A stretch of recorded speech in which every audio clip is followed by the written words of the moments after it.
The galaxy had forgotten what fear felt like. For thousands of years, the galactic dominion had ruled with calm arrogance. Countless worlds bowed before their fleets. Their starships carried enough firepower to destroy moons. To them, every new species that joined their empire was only another small name added to their long history. Then came Earth. At first, humans were treated as curiosities.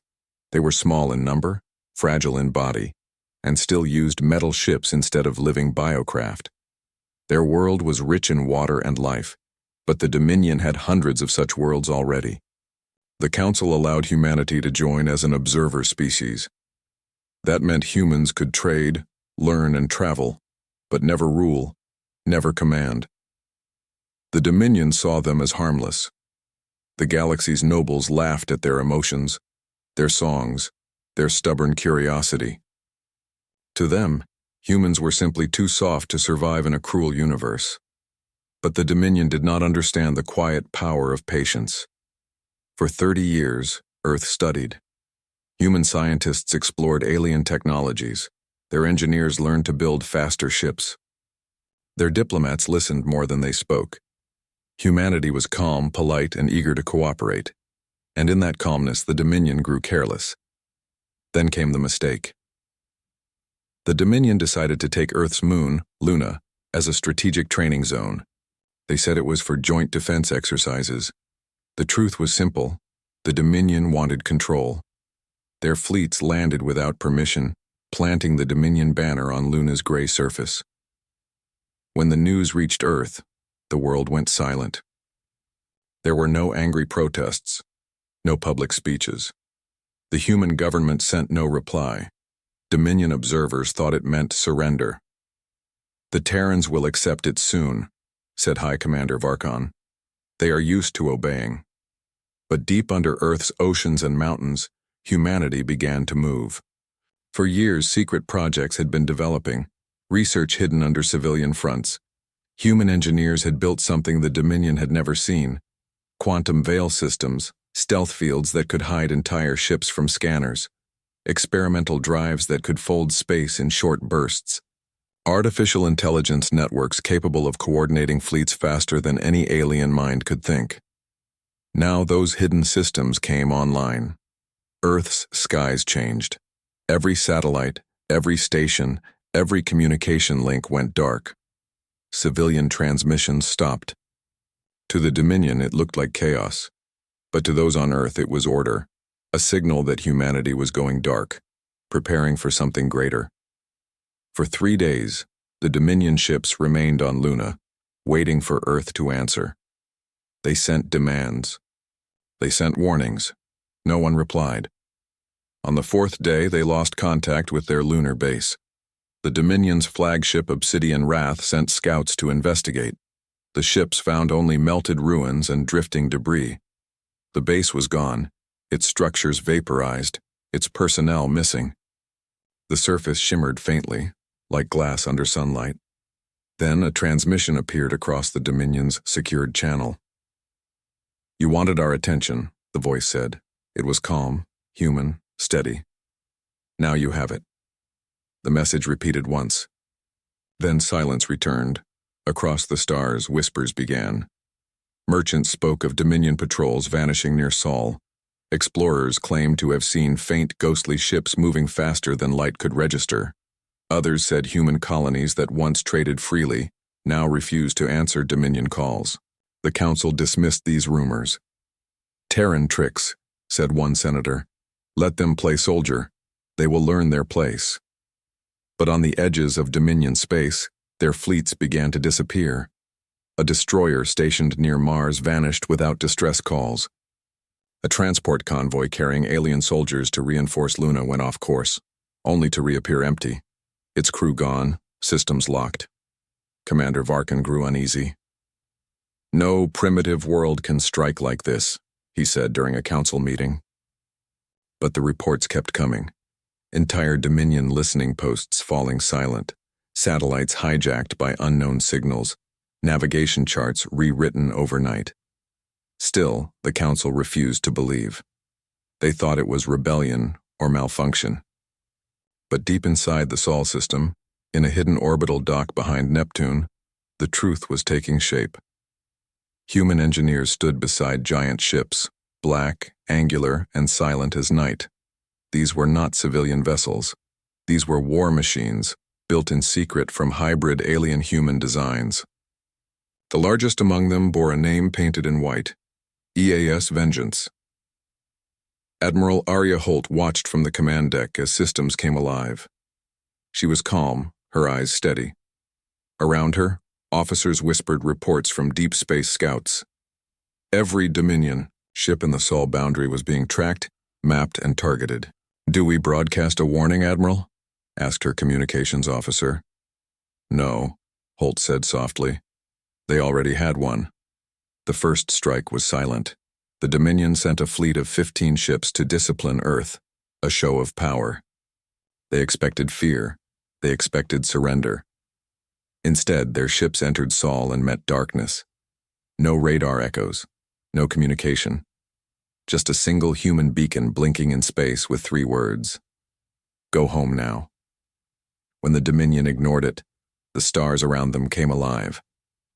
From the void, black ships emerged, their hulls reflecting no light, their weapons glowing faintly blue.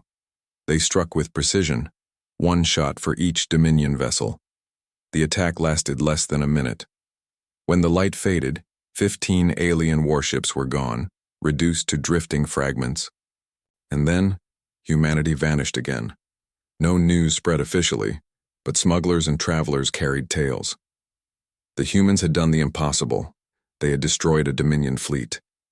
The empire that once thought Earth was weak now trembled with disbelief. Still, the Dominion Council refused to accept defeat.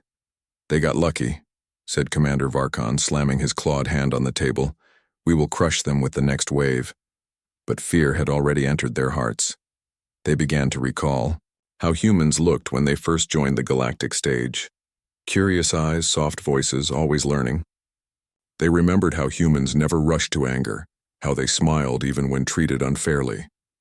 Now they understood what that patience truly meant. Humans did not shout when wronged.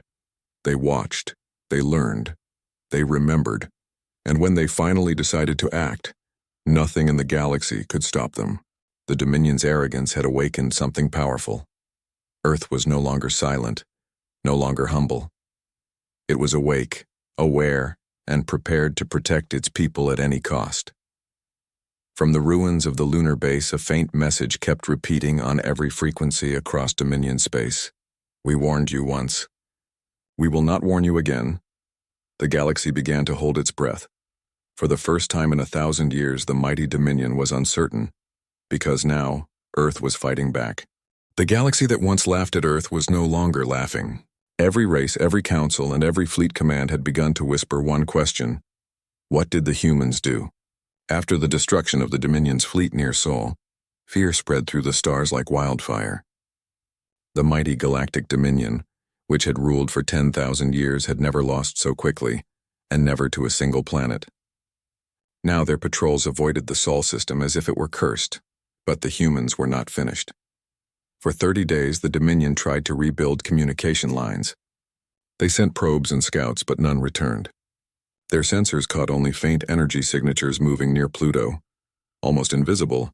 Then, one night, every Dominion outpost within 5 light-years of Earth went dark, vanished without a trace. At the Dominion's High Council, panic began to show. Commanders shouted, ministers blamed each other, and generals argued that it was a trick. But the facts could not be denied. Humanity had done what no empire had ever done. They had taken control of their sector. On Earth, Admiral Arya Holt stood in the command center of the EAS Vengeance, watching stars through the transparent glass of her bridge. Her officers moved quietly around her, following orders with precision. They all knew what was coming next. The Dominion would strike again, but this time Earth would not wait. "Status report," Holt said calmly. "All fleets ready," replied her tactical officer. "Quantum drives charged." "All systems green," Holt nodded. "Then it's time to show them we don't hide anymore." With a simple gesture, she gave the order. Across the dark of space, human fleets came alive. Hundreds of ships, large and small, broke from the shadows of Neptune and Mars. They were coated in stealth plating, each powered by new fusion cores that outmatched Dominion technology. The mission was clear: take back the galaxy's respect or die trying. The Dominion's retaliation fleet entered, Sol with full force, 200 ships strong. Their commander, Lord Varkon, believed this would be the final battle. He imagined crushing Earth's resistance and returning as a hero, but the moment they crossed Neptune's orbit, they found nothing but silence. No targets. No resistance. Only empty darkness. Then suddenly every Dominion sensor flared red. Dozens of unknown energy sources appeared all around them. Before the commander could react, human ships uncloaked, sleek, angular, black as space itself. A single voice filled the Dominion's communication channels. "You wanted war," said Admiral Holt. "Now you'll see what war truly is." And the battle began. Human ships moved like shadows. They darted between the Dominion's massive cruisers, firing precise plasma bursts that pierced shields in seconds. The Dominion tried to counterattack, but their targeting systems went blind. Every attempt to lock onto a human ship failed, hacked by human AI systems that jammed their signals. Within 10 minutes, 50 Dominion ships were gone. The survivors tried to retreat, but human interceptors blocked every route. The Dominion's greatest weapon, fear, no longer worked. The humans fought not as individuals, but as a single, united mind. When the battle ended, the space around Neptune was filled with drifting wreckage. Only one Dominion vessel survived, the flagship Iron Crown. Its engines were damaged and its crew surrendered without a fight. Admiral Holt ordered her fleet to stand down. She looked at the broken enemy ship and said quietly, "Transmit this message to their council." Her words were simple. "The Sol system is closed. Any who enter will not return." The transmission echoed across the galaxy. Weeks passed. The galaxy trembled as reports spread of human fleets appearing in unexpected places. They liberated colonies that had been slaves under Dominion rule for generations. They sent food and aid to planets that had suffered under high taxes. To the oppressed, humanity became a symbol of hope. To the rulers, they became a symbol of fear. The Dominion tried diplomacy.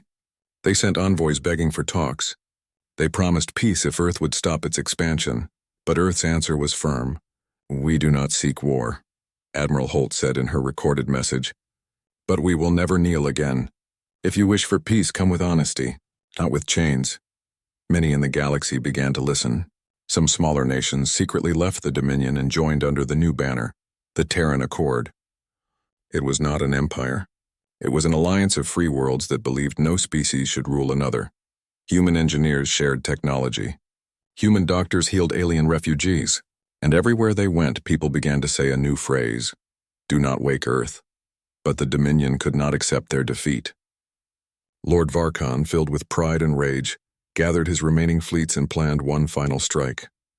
He aimed directly for Earth itself. His advisors warned him. His allies begged him. But he refused to listen. He believed victory could still be his, if he could crush the human homeworld before they grew stronger. And so, one dark cycle later, the largest fleet ever assembled left Dominion space, over 1,000 ships strong. Their arrival near Earth was met with silence. No defense platforms fired. No ships appeared. The planet looked calm and peaceful below. "Perhaps they've run," Varkon said. Smiling, then the stars changed. All around him, thousands of faint lights began to shine. Tiny dots at first, then growing brighter and larger. The Dominion fleet realized too late that those were human ships waiting in stealth. A single message appeared on every Dominion screen. "You crossed the line again. Now face the consequence." The human fleet opened fire. The night above Earth became a storm of light. The Dominion ships fought bravely, but the humans fought with purpose. Every shot from the ES Vengeance hit its mark. Every Dominion command was countered before it could be finished. Within hours, the mighty Dominion fleet that had terrorized the galaxy for centuries was gone, burned out in orbit above the very planet they had called weak. When the battle ended, only silence filled the void. Wreckage floated through space like silent reminders of arrogance.